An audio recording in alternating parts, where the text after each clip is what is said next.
You probably heard people say something like, when you know, you know. Or maybe someone told you, if you're truly in love, everything else will just fall into place. But let's be real. How's that working out for the millions of couples that were in love but have fallen out of love? And now they're not even speaking. We've spent over a decade counseling thousands of couples, both before and after they say I do. And if there's one thing we've learned consistently, it's this: that being in love isn't a strong enough foundation for a lifelong marriage. It takes more than just butterflies and chemistry. It takes curiosity and clarity and conversations, the kind that go deep and cover the stuff that really matters. So in today's episode, the first of 3, by the way, we're going to give you 10 conversations that you must have before saying I do. And these aren't fluffy, what's your favorite color kind of questions.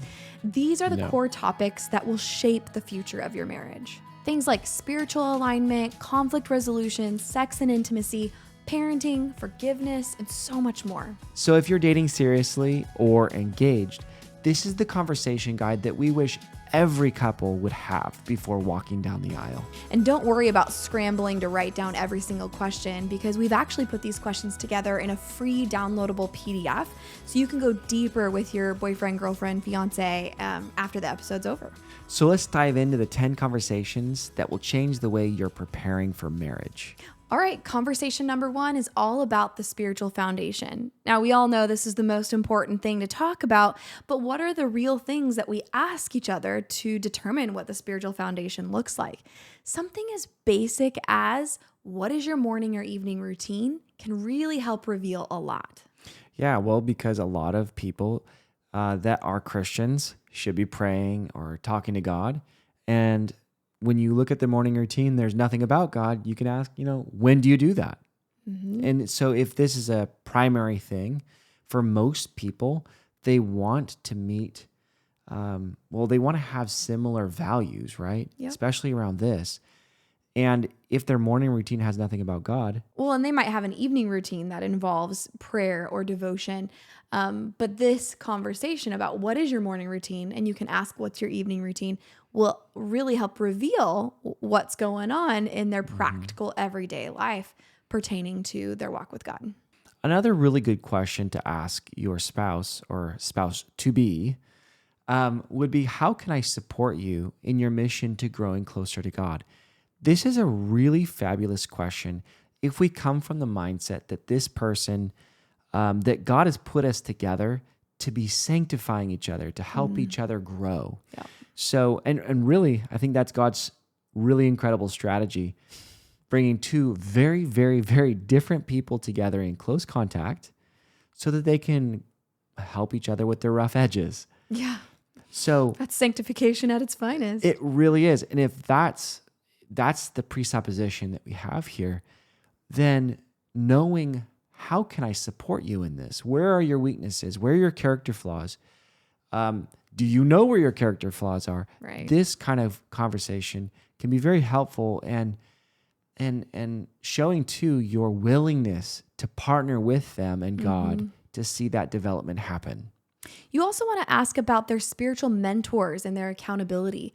A lot of people don't have any accountability in their lives or anyone that they look up to. So you want to make sure that the person you're about to marry has some accountability in their lives. This is biblical. Ask them what their relationship is like with their pastor. Everyone has a different church situation, how big your church is, how small your church is, and how much direct contact someone might have with their pastor. So that's not what you're really getting at, but you want to know that they're in good standing with the people that lead them.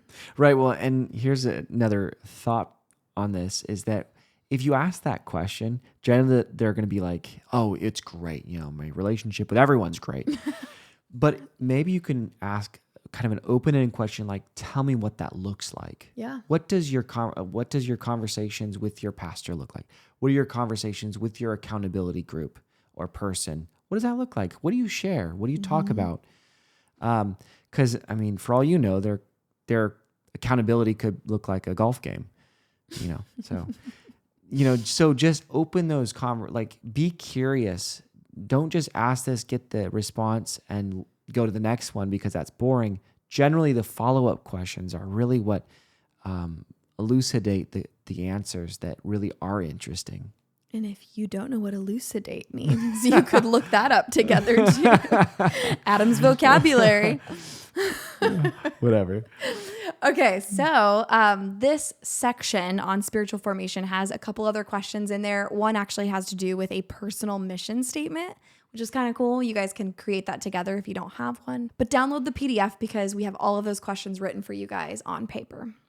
All right, so family of origin would be the second category. This is a really big one. When we work with couples, I like to say something in the realm of, look, you are two cultures getting together.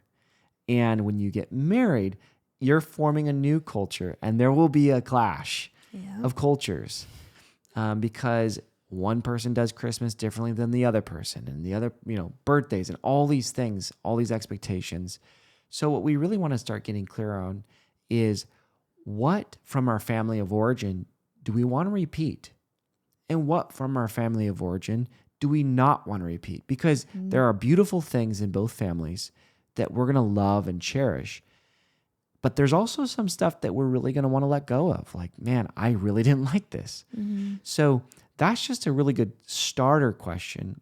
And then you can get into some of the subcategories of, we did it this way in this context. What about you?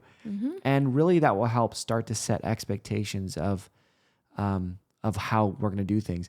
And here's a really important note for all of you listening too, that frustration is the result of unmet or uncommunicated expectation. So a lot of people don't have these conversations. And because of that, they have a lot of frustration because, mom always did this thing this way. Dad always did this thing this way, and you're not. And I'm frustrated. That's not how it should be. It's never going to be how it should be in your mind unless you communicate those things. And normally you need to communicate those things over and over and over. Yeah. The next couple of questions in this family of origin section could maybe initially bring some laughs, which is fine.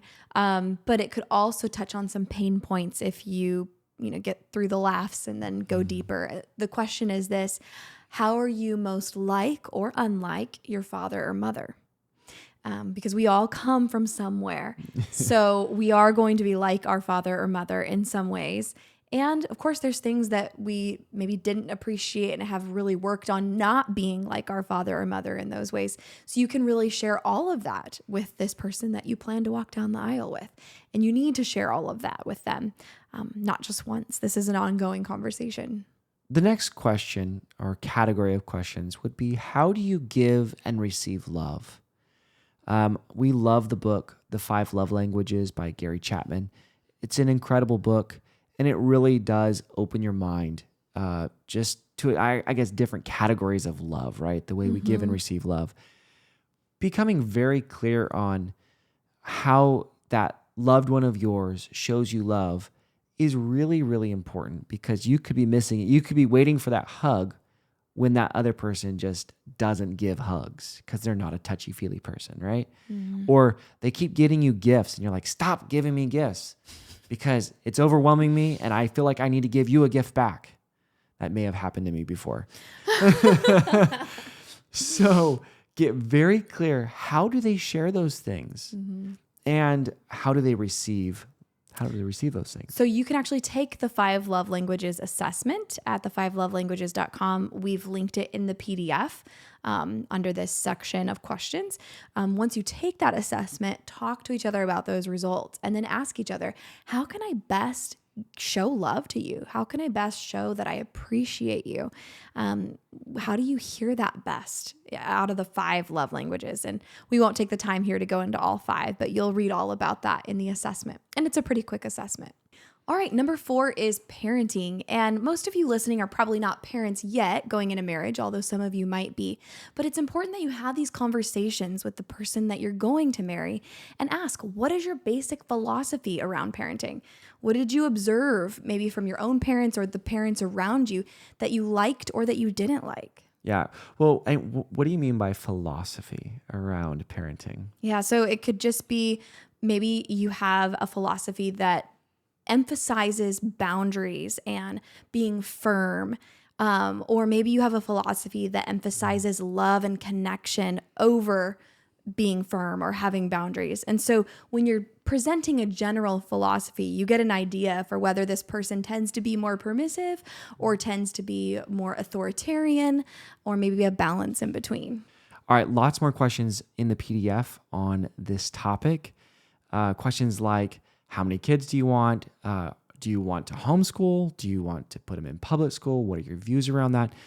Just stuff that it's really good to have kind of their thought direction on before you start having babies.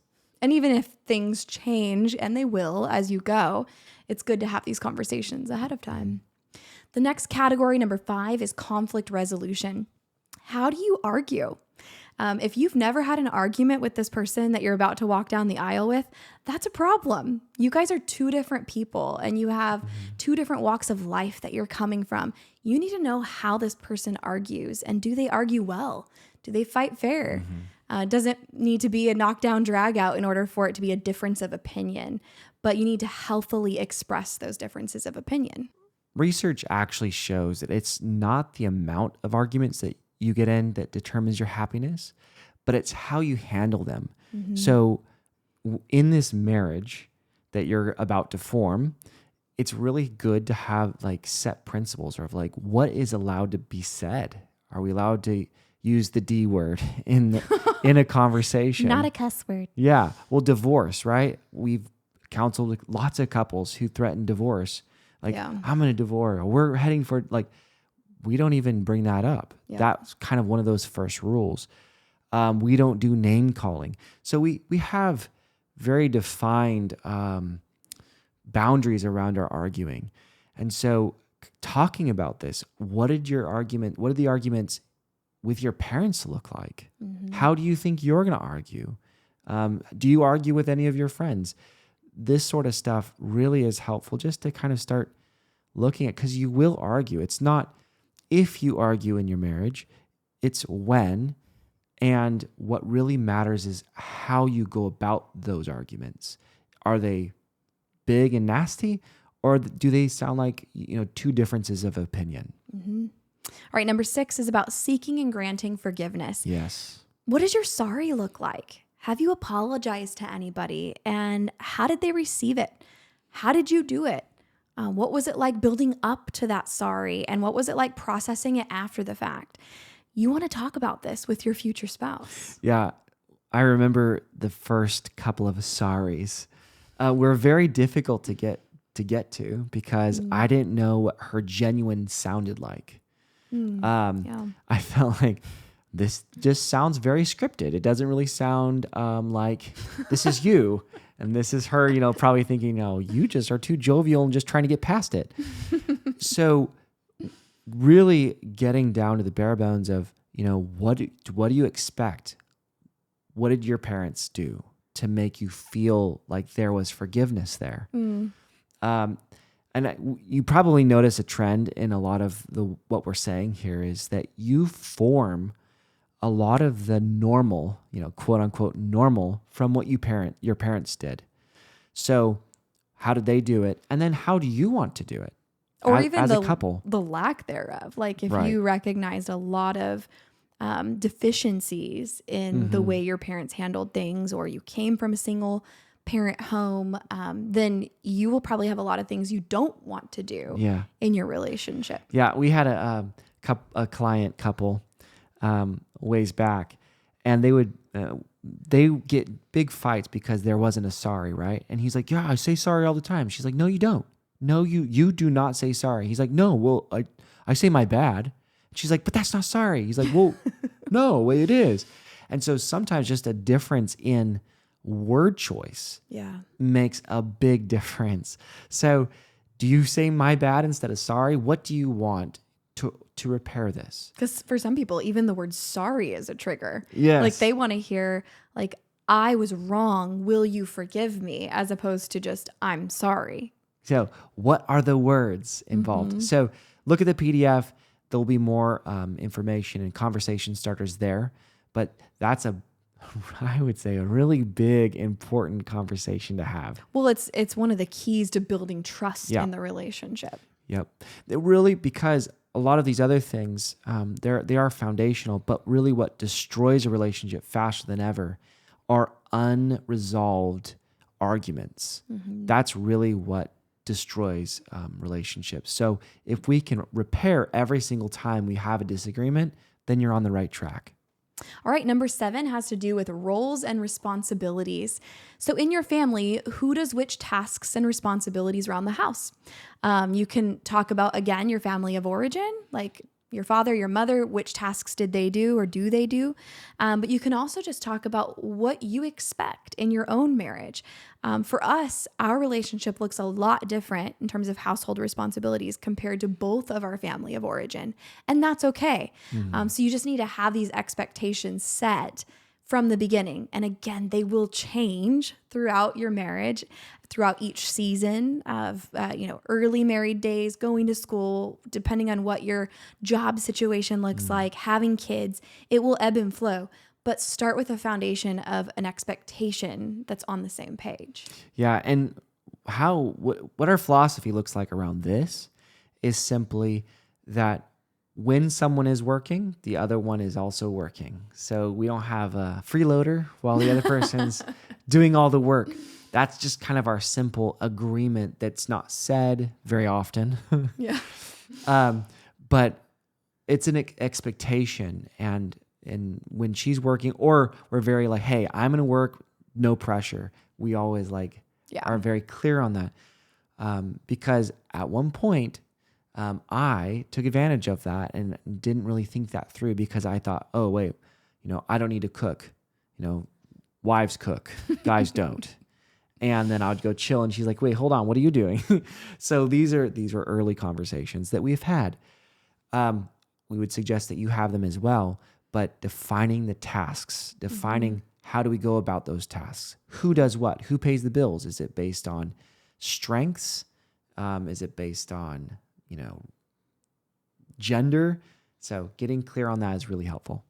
All right. Number 8 is stress. What are some of your major stressors right now? Probably a lot of wedding planning things if you guys are doing this in engaged checklist mode. But how do you see that changing over the next 5 years or 10 years or 20 years? What do you think will be our stressors along the way? Yeah, and that's really hard to define, of course, in 5 years, because your stressors, sometimes we don't know what those are. But how do we get through them? You've been through stress before. You're probably currently in stress. So how do you self-soothe? How do you handle that in those moments? And then I would say, how can you let that other person influence you? And how do you not let that stress come between you in the relationship? Those are very important points to talk about. Number 9 is personality. And for this one, we would just recommend taking a personality assessment. One that we really like is a free version of the Myers-Briggs personality assessment. It's called 16 Personalities. It's a free assessment you can take at 16personalities.com. But talk about your differences, and talk about your differences as strengths, because a personality is a pervasive pattern over a lifetime. It's not a skill that you can work on changing, like communication skills that you can change. It really is just the way you are. And no matter if you guys line up similarly in some areas or different in some areas, you can look at those as strengths for your relationship. Yes. So if you want to know what people are talking about when they spout off weird letters, so I am an INFJ. You're an INTP. That's right. See, okay, I messed that one up.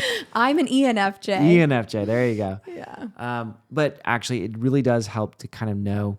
We are fans of them. I think it builds awareness, but we don't like the idea of it handicapping you or boxing you in and saying you have to have these problems too. Yeah. So, but just for awareness, it's very helpful. So the last category are leisure and interests and strengths. What we like to do is we want to help couples find fun things to do together. A third thing, we see this really building couples up. That could be ministerial. That could be, giving. That could be just hiking together, doing things. We know that builds marriages, but you have to start with self-awareness of like, hey, what does she like doing? What do I like doing? What can we agree on to do together? Because having a third thing that you guys both love doing together really does benefit marriages. And in the same breath, we would say that it's important to have things that you do separately. So just because you don't share all your interests, that's okay. You guys can have interests that only one of you have, and you do that independently or with friends. Yeah, and that's a good thing. Yeah, you need friendship in the marriage. Your spouse will be your best friend, despite some of the challenges to that statement lately in pop psychology. Your spouse ought to be your best friend, but you do need friendship outside marriage. So make sure that you're talking about both shared interests and interests that differ. All right, guys, that wraps up the 10 categories. And I'm sure there are other conversations. So if we missed something, throw that in the chat, throw it in an email to us, a DM. We would want to know what we missed. But also download the PDF so that you guys can have these conversations at a time that works well for you. And you guys are going to be excited about the next couple of weeks. If you are seriously dating or you're engaged or you know somebody who is, these next couple of weeks are full of nuggets of wisdom for you and your soon-to-be spouse. So as you can see, all the information that we've been sharing is not about just planning for your wedding, which is really beautiful and it's a wonderful day, but we're trying to prepare you for the thousands of days in front of you in your marriage. So planning your marriage, which is so important. And next week is all about that. And if you know someone right now that is currently engaged or even seriously dating, we'd highly recommend maybe just send this to them so that they could start really planning for their marriage. All right, guys, we'll see you next week with the next video or episode in the series about being a premarital couple.